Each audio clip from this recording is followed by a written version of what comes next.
Welcome to the oldest chess puzzle in recorded history.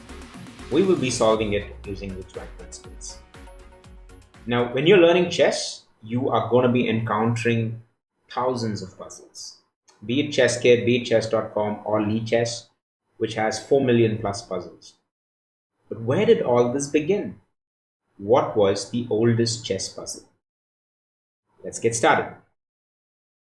This is the oldest recorded chess puzzle, which I believe is from an Arabic book or Arabic manuscript, which had recorded this according to the chess historians. So let's try and solve this puzzle. So white to move and checkmate in 3 moves. What is it that you need to do? Observe, understand, and calculate. And remember the principles of Zwang, which is similarities between different things and differences between similar things. You can pause the video here and try to solve it. If not, you can continue and see how we can apply the principles of Zwang to actually go about it. But I've always maintained in all my videos that you need to go through a phase of productive struggle, which is to actually sit with the puzzle, probably arrange it on a physical chessboard, and try out the different possibilities and see if you can get closer to the answer. Now, what is the principle of Zwang? The principle of Zwang is basically forcing moves. Can you make a move where the opponent is forced with one and only one response? Now, the example giver is one such move. Now think about it. The knight is giving a check to the king. The king has to respond. But he cannot move to the e file because the rook is controlling it. He cannot come to g5 because the pawn is controlling it. And he cannot go to f7 or g7 because there's no king's land. So in other words, the only response to this check is rook takes knight. That's a forcing move. So knight h5 is a forcing move, and in the process of analyzing this, you'd have already seen that the king is stuck there. He doesn't have that many free squares.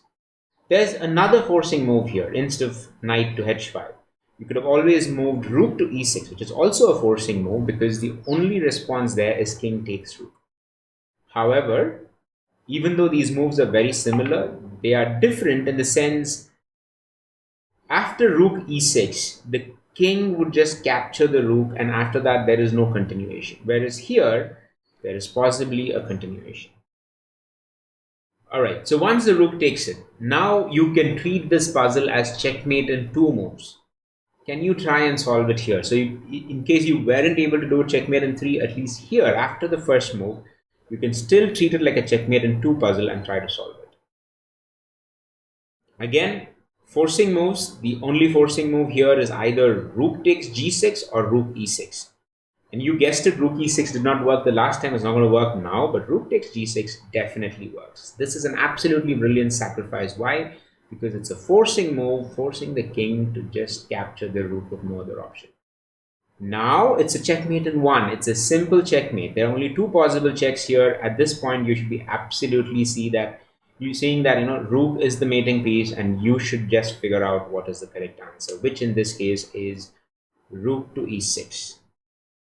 Okay, now if you look at the pattern, because it's not just important to solve the puzzle, let's say get done with it. The pattern is an inverted back rank mate, because usually in a back rank mate, the king is on the edge of the board. Here the king is in the center of the board, but you have the white king playing the role of preventing the entire 7th rank for the black king. The rook takes care of the checks, and do you see the significance of the pawns here?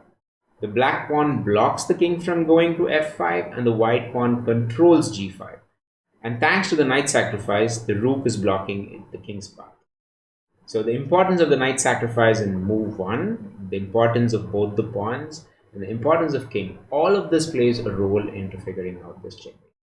Again, if you were to improve on your calculations, which would be the next steps, if it's a puzzle, force move will help you find the way. Remember that, so anytime you're working on calculation, that's what you want to look at.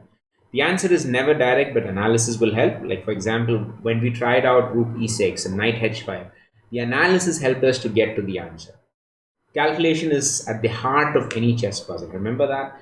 And finally, if you like this video or would like to see more such insightful videos on checkmate patterns, calculations, pattern recognition skills, and everything about improving your chess, please do subscribe, click on the bell icon, and do share the video.